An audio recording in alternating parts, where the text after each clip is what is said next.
چند سال پہلے ایک جماعت منصہرہ سے آگے ایک چھوٹے سے قصبے میں گئی۔ اس جماعت میں ایک شخص ڈاکٹر نور محمد تھا۔ ان کا بیان ہے کہ مسجد سے باہر ادھر ادھر کافی لوگ فارغ بیٹھے تھے۔ ہم لوگ ان کے پاس گئے اور مسجد میں آنے کی دعوت دی تاکہ وہ تعلیم میں شریک ہو سکے۔ کچھ لوگ ہمارے ساتھ مسجد میں آنے پر تیار ہو گئے۔ ایک صاحب نے کہا، میں نماز کے وقت آؤں گا اور نماز کے بعد عذاب قبر کا ایک واقعہ آپ لوگوں کو سناؤں گا۔ ظہر کی نماز کے بعد وہ شخص ہمارے پاس بیٹھ گیا، اپنا تعارف کروایا کہ وہ ریٹائرڈ فوجی نوجوان تھا۔ اس فوجی کا بیان ہے کہ 1965 کی پاک و ہند جنگ میں ایک قبرستان میں اسلحے کا ایک عارضی ذخیرہ کیمپ بنایا گیا تھا اور کچھ نوجوانوں کے ساتھ اس فوجی کی ڈیوٹی تھی۔ دن کا وقت تھا اور کوئی خاص کام نہیں تھا۔ اس نے قبرستان میں گھومنا شروع کر دیا۔ اس کا گزر ایک پرانی قبر کے پاس سے ہوا تو یوں محسوس ہوا جیسے قبر کے اندر سے ہڈیاں ٹوٹنے کی آواز آ رہی ہے۔ اس فوجی جوان نے بتایا کہ میں نے بندوق کے بٹ کے ساتھ قبر کی اینٹیں ہٹائیں تاکہ دیکھوں کہ یہ آواز کیسی ہے۔ جیسے جیسے میں مٹی ہٹاتا گیا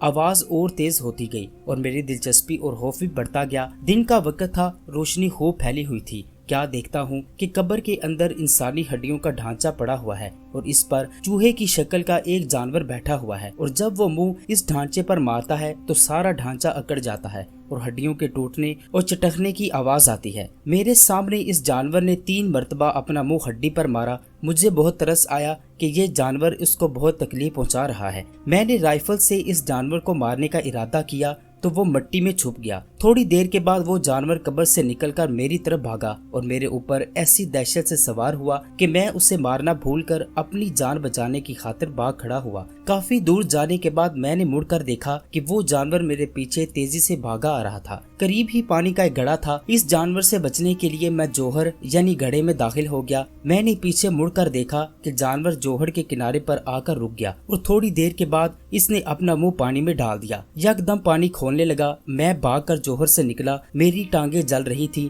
بہت جلد سرخ ہو چکی تھی اور جلے ہوئے پانی والے پھوڑے بھی پڑ چکے تھے۔ درد کی شدت سے میرا چلنا محال تھا۔ میں نے اپنے ساتھیوں کو آواز دی تو جب میں نے پیچھے مڑ کر دیکھا تو کچھ نہ تھا بلکہ وہ جانور غائب ہو چکا تھا۔ مجھے ایبٹ آباد کے ہسپتال میں داخل کروایا گیا اور پھر وہاں سے راولپنڈی کے بڑے فوجی ہسپتال میں منتقل کر دیا گیا۔ میری ٹانگوں کا گوشت گلنا شروع ہو گیا اور ہر وقت بدبودار پیپ اور خون رستا رہتا۔ کسی علاج سے افاقہ نہیں ہوا۔ مجھے علاج کے لیے امریکہ بھجوایا گیا مگر مرض بڑھتا گیا۔